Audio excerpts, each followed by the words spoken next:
오늘 오랜만에 책을 할것 같아요. 다행입니다.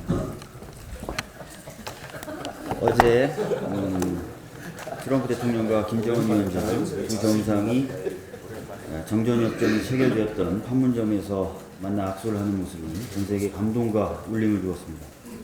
프란치스코 교황 역시 성 베드로 광장에 모인 수천 명의 사람들에게 축복을 내리는 자리에서 지난 몇 시간 동안 우리는 한국에서 만남의 좋은 예를 보았다면서 나는 그러한 의미 있는 제스처가 한반도의 평화뿐만 아니라 전 세계의 이익을 위해 더 멀리 발걸음을 내딛는 것이라는 기도로 주인공들에게 경의를 표한다고 말했을 정도입니다. 문재인 정부 출범 직전 한반도가 일촉즉발 위기 속에 있었던 점을 돌아본다면 어제의 모습은 정말로 기적 같은 일이 아닐 수 없습니다. 이렇게 한반도를 둘러싼 상황들이 평화의 방향으로 빠르게 변화하고 있는데 내심 이러한 변화를 바라지 않는 사람들이 있는 것 같아 안타깝습니다. 자유한국당은 토요일날 성명을 내어 한미동맹의 훼손에 대한 우려가 대한민국 건국 이래 최고의 수준에 달했다고 하며 우리 정부의 외교적 노력에 대해 찬물을 끼얹었습니다. 그러나 바로 다음 날인 어제 트럼프 대통령은 한미동맹은 전례 없이 굳건한 관계를 자랑하고 있다고 자신있게 말할 수 있다고 하였습니다. 자유한국당 소속 강효상 의원은 자신의 정보통을 통해 확인한 결과 북미 정상이 만나지 않을 것이고 짧은 전화통화만 할 것이라고 얘기하였었습니다. 그런데 이 이야기는 채 3시간도 지나기 전에 완전히 허위라는 것이 드러나며 더 이상 정보를 주는 고등학교 후배가 없다는 사실만 입증했습니다. 한반도 평화는 특정 정치 세력의 목표가 아니라 온 국민을 위해 모든 정치 세력이 공통되게 추구해야 하는 일입니다.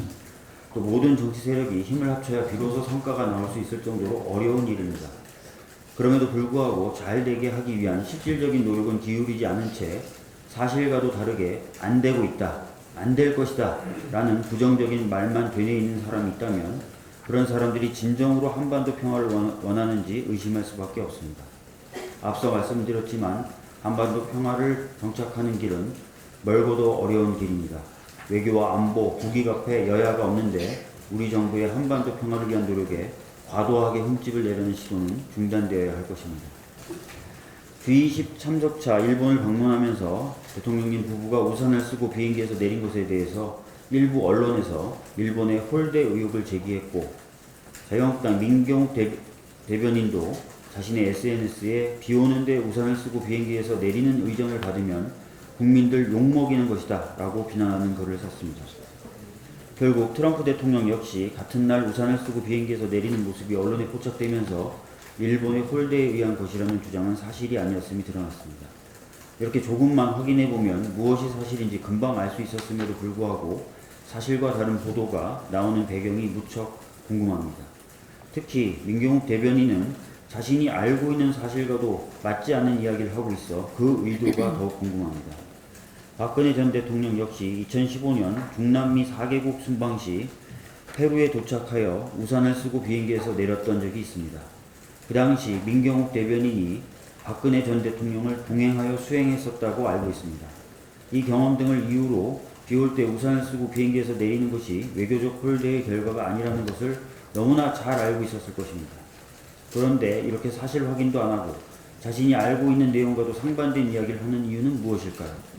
정말로 문재인 대통령님이 제대로 된 대접을 받기를 원해서일까요? 아니면 혹시 문재인 대통령님이 홀대를 받기를 원해서가 아닐까요? 아까도 말씀드렸지만 외교와 안보는 모든 정치 세력들이 협력해야 하는 것입니다. 비난만을 위한 비판은 멈춰주시기 바랍니다. 오늘 우리 당은 중앙위원회에서 21대 총선 공천제도를 최종 확정하게 될 것입니다. 정당 사상 최초로 자체 시스템을 이용해서 대규모 권리당원 투표를 통해서 이 과정이 이루어지는 것입니다. 상향식 민주주의의 새로운 전형을 만들어 나가고 있다고 생각합니다. 앞으로도 이 과정에 대해서 많은 기자분들이 관심을 가져주셨으면 좋겠습니다. 그리고 참여해주신 당원분들께 이 자리를 빌어 감사하다는 말씀을 전하겠습니다. 이상입니다. 나는 신청을 받습니다.